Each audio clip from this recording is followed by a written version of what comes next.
This is a summary I have of some interviews conducted by various agencies of the Cokeville hostage incident that occurred on May 16, 1986 in Cokeville, Wyoming. This is a condensed story of the incident, as I recall it. On May 16, 1986 at approximately 1:30 p.m. David and Doris Young backed a rented Toyota van into the South Cokeville Elementary School entrance and unloaded numerous items including a shopping cart with the bomb, components to make additional bombs, rifles, handguns, diaries, and 2 boxes of photography slides David had taken during his life. He and Doris ordered all of the faculty and children to be brought to the second classroom from the south end of the school on the east side. Can I have everyone's attention, please? Can I help you? We have a surprise for you all. Come with me. There is a meeting in the next room. All of you come with me. What is this all about? Come with me, please. It's a surprise. Surprise meeting in the next room. Come with me, please. I don't recall hearing about this. Well, it's a surprise after all. Gather your class and come with me. David threw his keys at his daughter, Princess, and told her to get out. Princess and the 2 handcuffed men, Gerald Depp and Doyle Mendenhall, drove to the Cokeville Town Hall and reported the incident. I'm holding the whole school hostage. Get the authorities on the phone right now. Don't try anything or the bomb will go off and blow the roof off this place. Excuse me? Shut up and listen to me. I have a bomb on me. Dad, what the hell is wrong with you? I will not go through with these plans. I'm getting out of here. Here are the keys. Get out of my face. You're no daughter of mine. No daughter of mine. We need to get to the town hall. I need to report this. My dad has gone insane. When your father spoke about the biggie, I never thought it would be something like this. Sheriff Wolfley reported that David demanded $300 million, or $2 million a child as ransom. All communication went through the school's principal. This is Sheriff Wolfley. How can I help you? Sheriff, this is the Cokeville Elementary School principal. I'm afraid I have some bad news. What is it? What does David Young want? Mr. Young is demanding $2 million per child as his ransom. At approximately 3:40 p.m. the bomb detonated. A more detailed timeline of the incident was developed through witness testimonies gathered and compiled over the next few days and was reported as follows. Gerald Depp knew David Young since childhood. They were raised together in Grinnell, Iowa. Upon graduation, they drifted apart and has only seen each other briefly since that time. Doyle Mendenhall met David Young in 1979 while they were employed at Becker Industries in Soda Springs, Idaho. Approximately a year before the bombing, both men were contacted by David and were solicited to invest in a business venture.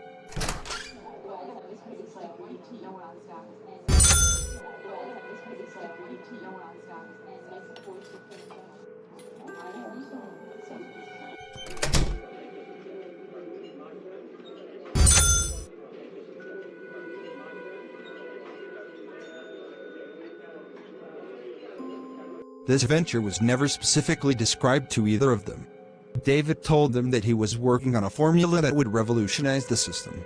The system was never defined and the investors were led to believe David was working on a technological energy-related formula. Both men stated David Young was very intelligent and thought to be capable of making such a breakthrough. For the next 7 months, Gerald Depp contributed $100 per month and Mendenhall made a contribution of $1,000. And Doris Young were living in Arizona. Approximately the 1st of May 1986, Doris telephoned the men and told them there would be a meeting in Wyoming about the formula and that they should plan to attend. Doris told Depp that David would pick him up May 12, 1986.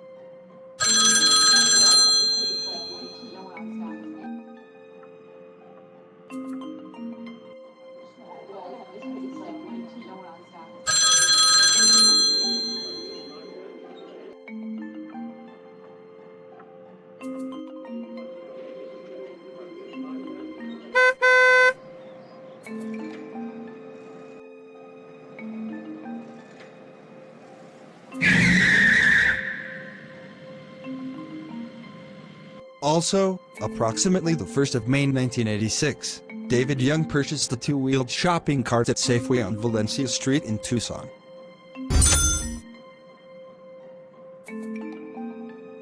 May 11, 1986, Doris telephoned to confirm the meeting dates. May 12, 1986, 12:05 a.m. Doris and Princess Young arrived at Bernadine Bernie Peterson's, Doris' daughter, David's stepdaughter, in Cokeville, Wyoming. 12:30 a.m. David arrived in Des Moines, Iowa to pick up Deb. Both men left together in the rented Toyota van.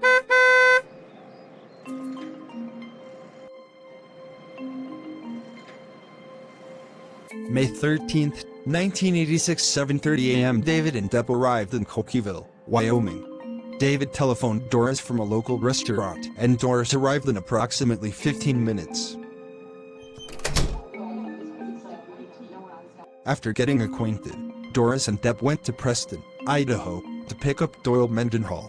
May 13, 1986, 3:15 p.m. Deb and Doris picked up Mendenhall and returned to Cokeville. Arriving at approximately 5 p.m. David rented room 26 at the Lazy T Motel in Cokeville.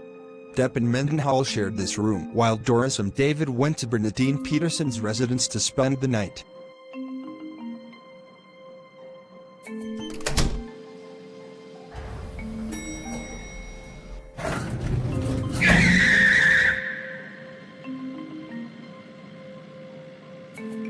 May 14, 1986, after breakfast, Doris, Princess, Mendenhall, and Deb went sightseeing and got acquainted while David drove to Jackson, Wyoming, to meet Robert Harrison, another investor in David's theory, at the airport.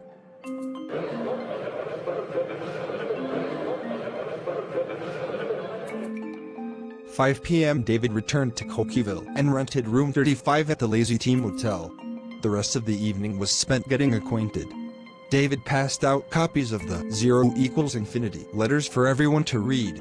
7 p.m. David and Princess left to go to Montpelier, Idaho, and Doris went to Peterson's residence to get her clothing. David rented room 6 at the Sunset Motel in Montpelier for himself and Princess. In the Sunset Motel parking lot, Princess painted the van windows white. David instructed her to do this for our protection and security. Princess carried all of the firearms, wires, a can of aluminum, tuna fish cans, and wooden boxes from the van into the motel room. David manufactured the bomb in the bathroom of the motel room. After completion, Princess thought he might be making a bomb and asked about the device. David stated, "You're scaring me. Quit." Princess helped cut down one of the wooden boxes so it would fit into the shopping cart.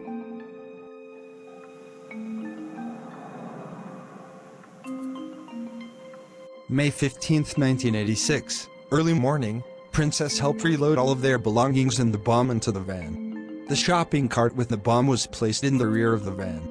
5:45 a.m. Princess mailed 0=Infinity letters to President Reagan and to news agencies, including the Des Moines Register.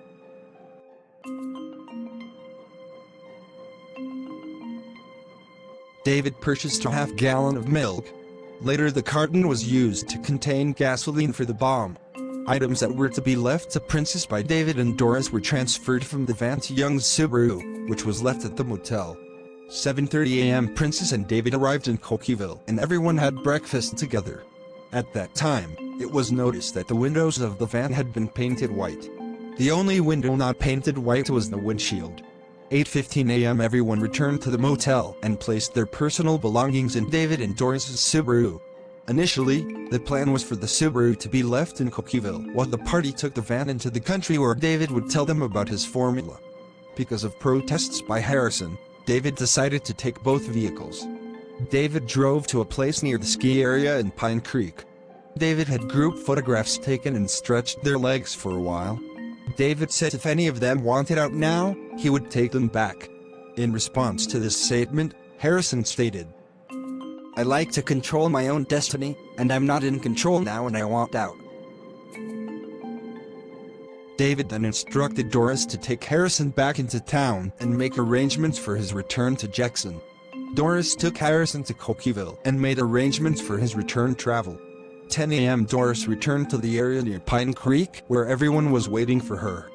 David said he was too tired to get into the formula that day and said they would do it tomorrow. 11 a.m. everyone arrived in Montpelier and checked into the Best Western Motel. The remainder of the day was spent lounging around while David slept. Evening, David, Doris, and Princess occupied room 131 while Mendenhall and Depp occupied room 130. May 16, 1986, morning. Everyone placed their personal property in the Subaru, which was to remain at the motel. Everyone then got into the van and started toward Cokeville. Approximately 4 to 5 miles out of Montpelier, David stopped the van on the old highway, and everyone got out for another group photograph. After stretching their legs for a few minutes, David told everyone to get back into the van. David then gave seating assignments. Mendenhall was in the back seat. Doris was on the driver's side middle seat. Depp was in the passenger side middle seat, and Princess was in the driver's seat. David was in the front passenger seat. David then stated, I am going to take over the elementary school in Cokeville. In the back of the van are several bombs with deadman switches to be strapped to myself. I have sent letters to President Reagan and others. I will secure the school and tell the government I want $2 million per child. David said the reason he chose the Cokeville school was because if the government refused to pay the ransom, the Mormon church would. David stated he was planning on a 10 to 30-day siege. David then asked each person, individually, if he or she was in or out. With the exception of Doris, each stated they would not go along with such a proposal. Doris stated, without hesitation, that she would go with him.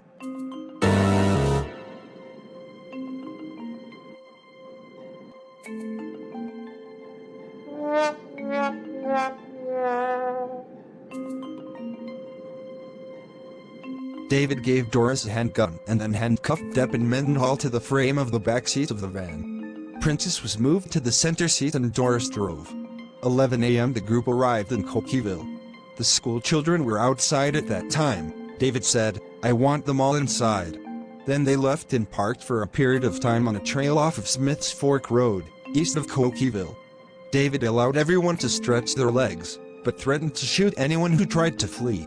He said Princess would have to help them unload the van, and when everything was in the school and the building was secure, he would give her the ignition keys.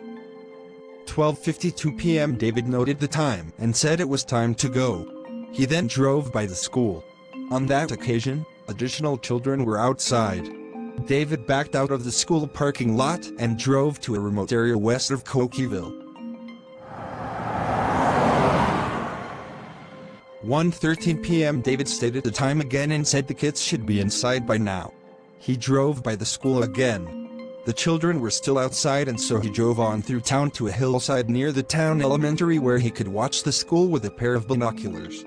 By the time David got the binoculars out, the children had gone inside and he got back into the van and proceeded to the school. These kids should be inside by now.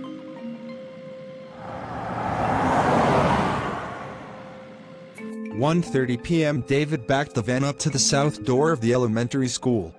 David got the shopping cart out of the rear of the van and proceeded to the school office. Doris, armed with a revolver, walked the halls, assisting in grouping all the occupants into the one classroom. Princess unloaded the van into the south end of the hallway.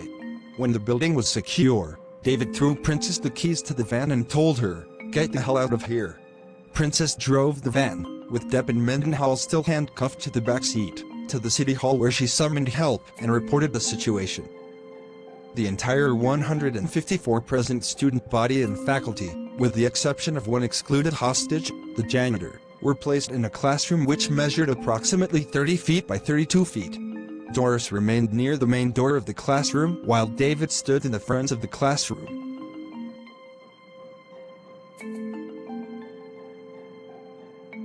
The children were forced to remain there. However, some of the faculty were allowed to come and go. The faculty was advised that, if they failed to return to the classroom, he would kill all of the children. When all of the building's occupants were in the classroom, David described how the bomb worked and announced that if anything happened to him, the bomb would go off, killing everyone in the room. David also threatened that if anyone tried to escape, he would kill everyone.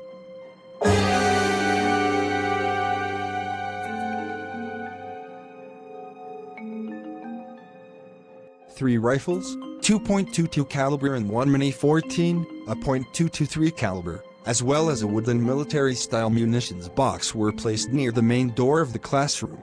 This box contained components for the manufacture of an additional destructive device. Additionally, several firearms, ammunition and personal records were placed under a bench along the west wall near the south end of the north/south hallway. Approximately 2:30 p.m. David expressed fear that one of the children would bump him, causing him to accidentally detonate the device. David then instructed the teachers to construct, with tape, a neutral zone in the middle of the classroom. The neutral zone was approximately 9*2 by 9*8. Inside of this neutral zone, David placed the shopping cart with device and a small student desk upon which he could sit. Teachers called the area the Magic Square and instructed the children to stay away from it. 3:40 p.m. David told Doris to hold the lanyard to the firing device while he went to the bathroom that adjoined the classroom. While holding the lanyard in one hand, Doris told one of the teachers to keep the children quiet. Doris then turned to look behind where she was sitting on the table. In that instant, the bomb detonated with a large fireball filling the room and engulfing Doris. At the sound of the explosion, David opened the bathroom door in time to see a male faculty member attempting to flee. David, armed at that time with a handgun in each hand, shot and killed Doris, who was burning. David then stepped back into the bathroom. The teachers and rescue personnel evacuated the children through the windows and the 2 classroom doors. Witnesses were unable to provide any additional information concerning the activities of either of the suspects. David and Doris both died at the scene. They were the only fatalities. Through the investigation of this incident and my family's involvement in this horrific crime, I have had the unique opportunity to witness what I now know to be a true miracle. This is a summary of my personal experience. 2 days before this incident, I made arrangements with Rob Erickson, a longtime friend and oilfield construction associate, to go with him to look at a possible job opportunity in southern Utah. On my way home, Rob was driving. As we approached the Sage Junction intersection, there were 3 ambulances with their emergency lights on going toward Kemmerer. I don't remember our remarks about them, but I expected to see a major accident before we arrived at Cokeville. We continued on north to Cokeville and never happened upon any accident. Near Thompson's Ranch, I could see unusually large aircraft at the little Cokeville airport. I also saw a helicopter approaching the airport. As we turned down toward Main Street, all we could see were fire trucks, ambulances, law enforcement vehicles and hundreds of people. The entire street was full.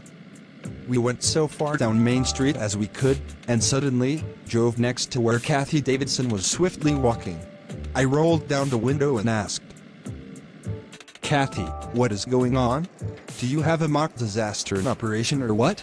She then gravely answered, A man and woman took the whole elementary school hostage and they had a bomb and it has gone off. I have to go.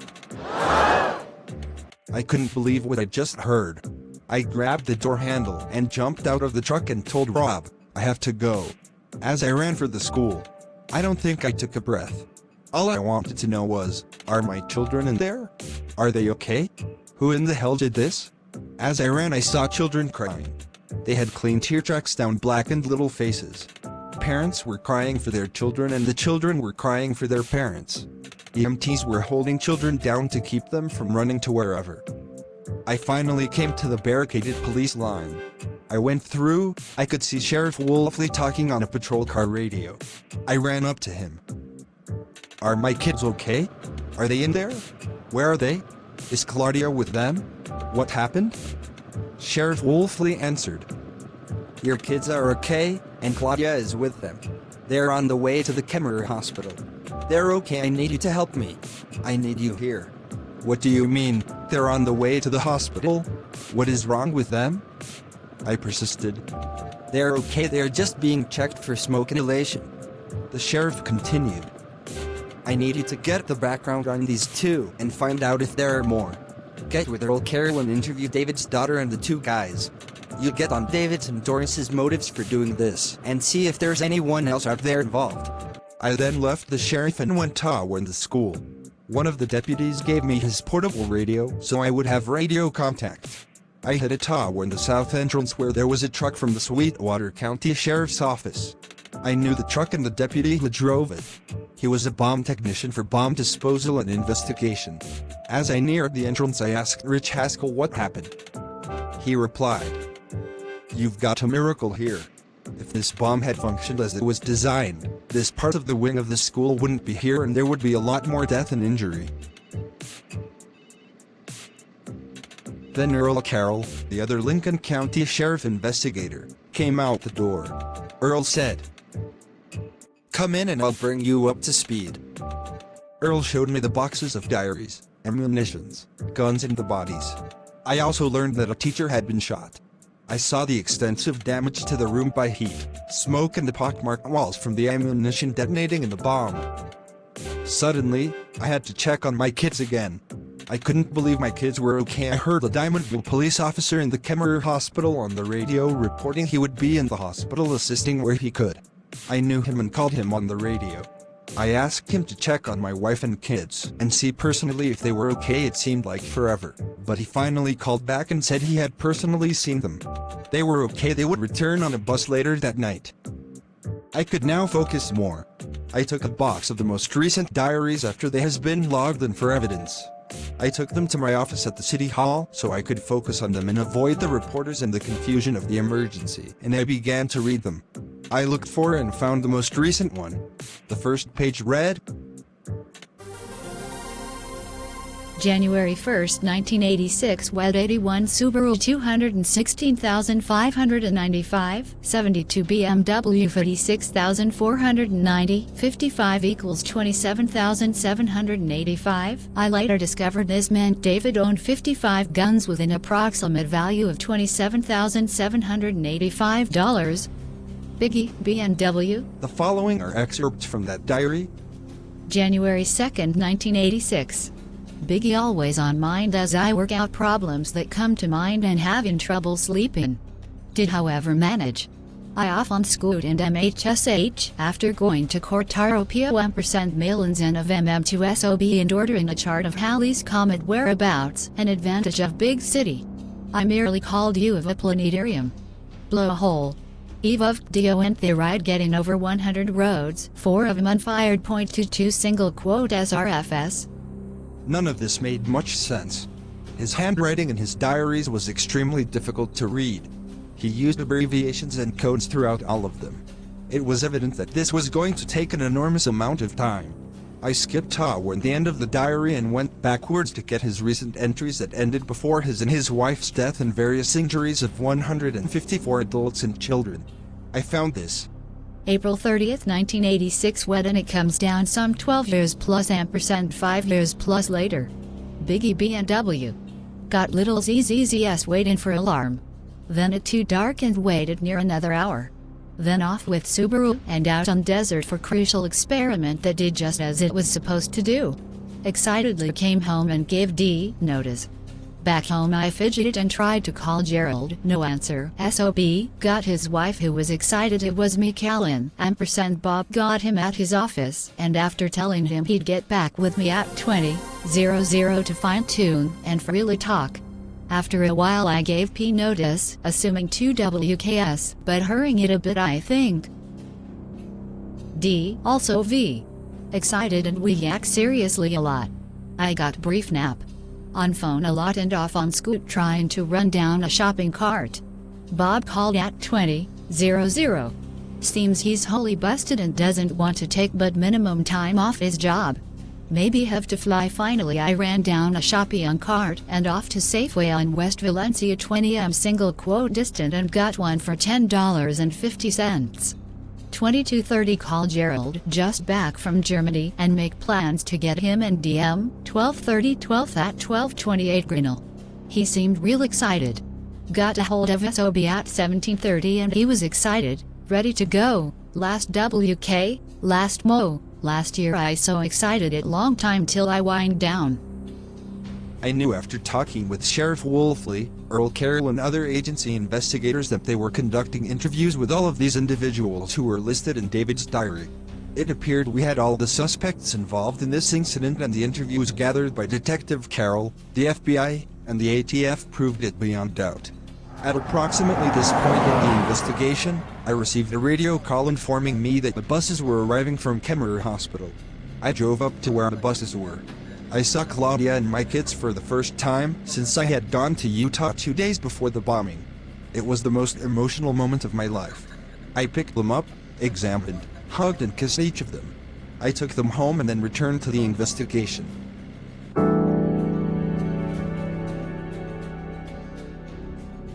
For the next several weeks, I lived, ate, and dreamed those diaries. I knew who was involved in the incident, but I didn't know why. I did know David wasn't planning on coming out, and neither he nor Doris were going to live through this. There were 2 separate pieces of physical evidence stating that fact. 1. David often referred to the abbreviation BNW. During the examination of the diaries, it was discovered it stood for Brave New World. In one of the diaries, David made the statement, "I wonder what we'll be called in the new world." There were other references in both David's and Doris's diaries about their relations as husband and wife being over. Doris stated friends from now on. Changes. Doris' diary, May 7, 1986. 2. The second and the most descriptive physical evidence was copies of notes that Doris left for her children. David had also left evidence that they were going somewhere else after the incident. It didn't appear to be any particular place, as we know it. He had taken only the items that documented his life thus far, his diaries, 47 of them, his guns, and 2 metal boxes of photographic slides. These slides have been cataloged, categorized and alphabetized and reflected most of the important times of David's life. So where was David going? David made multiple statements about discovering and believing in reincarnation throughout the diaries he had written while attending Chadron State University and in diaries thereafter. He had on several occasions sent the book Zen and the Art of Motorcycle Maintenance to individuals who wanted to know what new theory he was working on. No one ever figured out what he was alluding to. During interviews conducted by various agencies, it was reported that David thought that if the government didn't pay the ransom, then the Mormon Church, which placed so much emphasis upon families, would. There are 2 additional possible reasons on why David chose Cokeville. 1. September 14, 1977, the town of Cokeville terminated David's employment as a town marshal. The letter stated, "Due to decline in your job performance." 2. David wrote a letter while employed by the town of Cokeville where he stated the following. I accepted a position here in Cokeville, Wyoming as town marshal. A town of 600 at an altitude of 6,200 feet, and the mountains go up in all directions around. A wonderful place to raise children. The school system is fabulous, having 170 students in grades kindergarten through 12th and top scholastically adept students. David was always critical of the education system and how poorly the system prepared the students in the important things as he saw them. David was intelligent and possibly only wanted to bring intelligent people with him to the BNW. In David's personal copy of Zen and the Art of Motorcycle Maintenance, he underlined part of a page, and he referred to this phrase on several occasions in his writings. The underlined portion, him as a prototype for the many millions of self-satisfied and truly ignorant teachers throughout history who have smugly and callously killed the creative spirit of their students with this dumb ritual of analysis, this blind, rote, eternal naming of things. These few examples of evidence are a small part of the evidence examined and used to determine, as best as possible, the motives of the 2 hostage takers. As a result of their deaths, they were unable to provide their motives personally. David was obsessed with record-keeping and documenting his thoughts and actions. He gave us an intimate portrait of his life and his distorted way of thinking.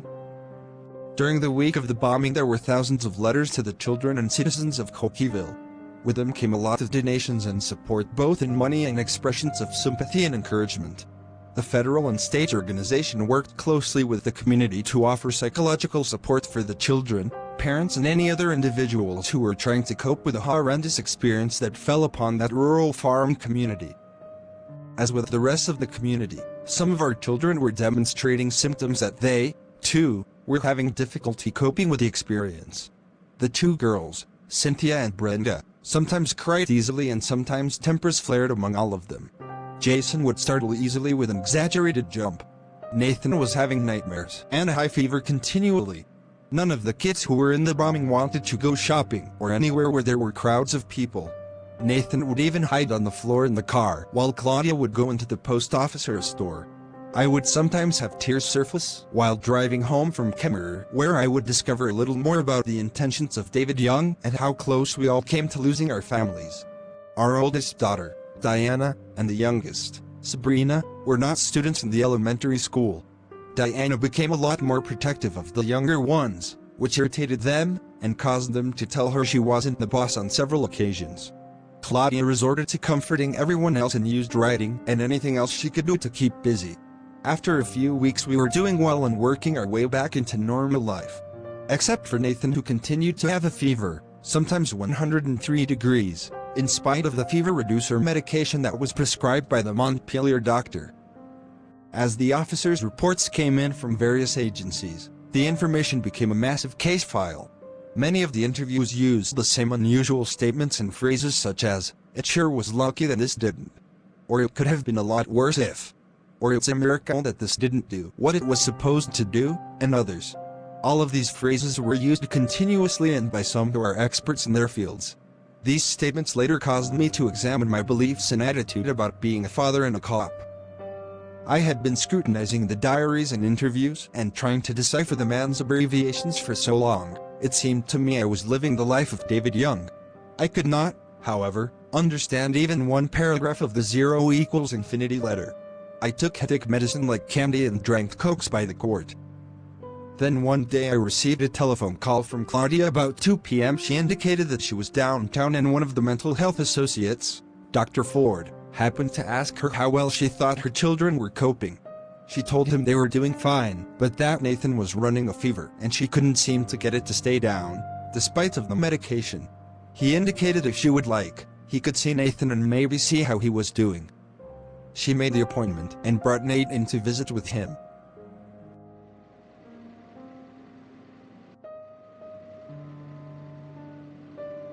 Claudia then told me that after Dr. Ford had spent nearly an hour with Nathan, he came out of the interview and asked her if she believed in angels. She told him her religion said there are such things, but she hadn't personally seen them. Dr. Ford then said, "You should talk to Nathan." Claudia then told me how Nathan had told her he had seen angels at the bombing, in particular his great-great-grandma. She was his angel. At that time I was very angry that the psychologist had even met with Nathan, because I had a very low opinion of their capabilities due to my law enforcement experience with them in the court system. I also didn't want my son going around saying he had seen angels. He had enough issues with other kids, because he was a cop's son. I told Claudia that I was going to come home right then and straighten him out. I needed a break anyway because I had been working late every night since the bombing. When I got home, I talked to Claudia some more about what Nate had said. I then sat Nate down at the table and began to interview him like I did any other person I needed to get information from.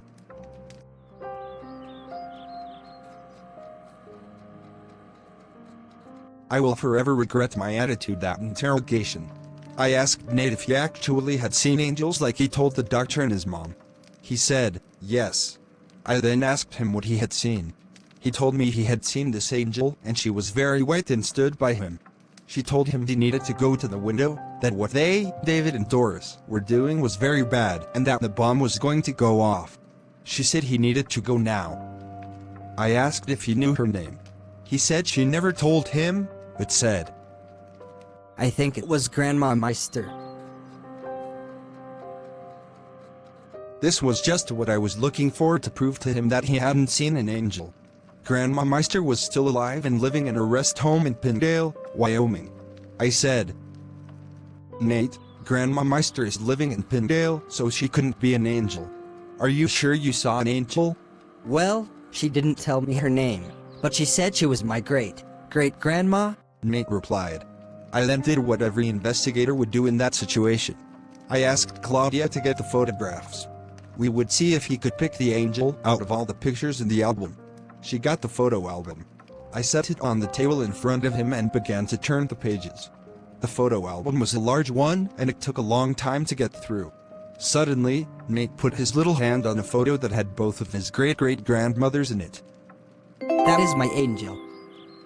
His finger didn't point to Grandma Meister, but was right on my grandmother Elliot. There was no pause in his words. It was a statement of fact.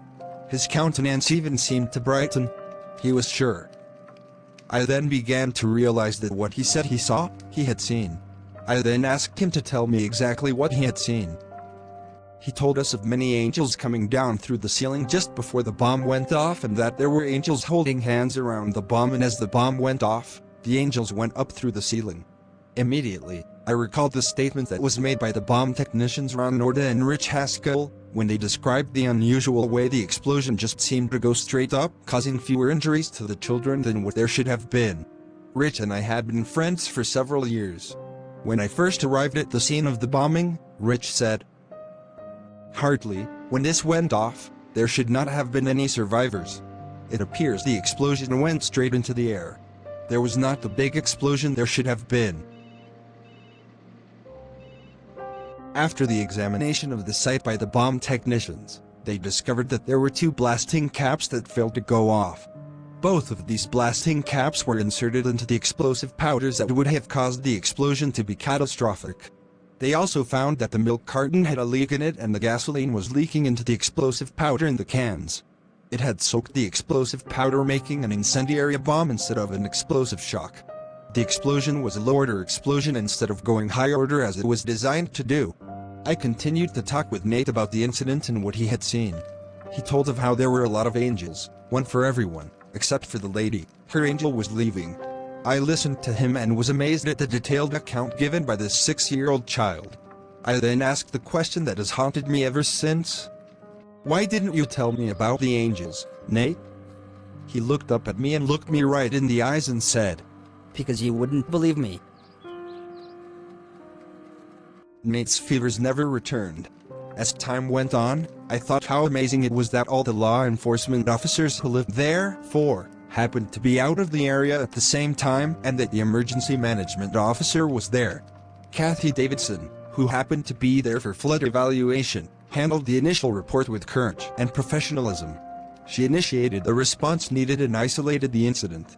I can only hope that I would have responded as professionally and appropriately, knowing 4 of my children were being held hostage by someone with the profile of the most dangerous hostage taker, the one that is not planning on coming out alive.